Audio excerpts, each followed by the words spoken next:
Ang una ay extreme pressure additives. Imagine these as tiny shields para sa mga metal parts under high pressure.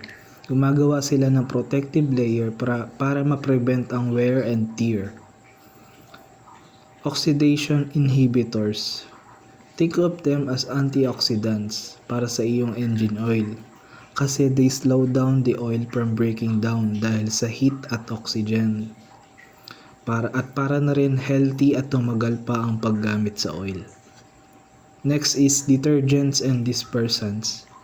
Itong dalawa ay nagwo-work as a team dahil ang detergents ay nililift nito ang dirt and grime from engine parts. While the other hand, yung dispersants naman ay keep those particles suspended in the oil para hindi magkaroon ng pagbabara. Next is rush inhibitors. Katulad ng pangalan ng oil, sila ay additives that fight against rust forming on a metal surfaces sa loob ng ating engine. Next is foam inhibitors.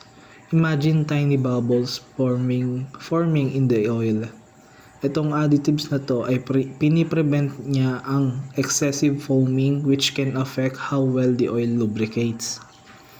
And lastly is pour point depressants. These act like a cold weather friend para sa iyong oil.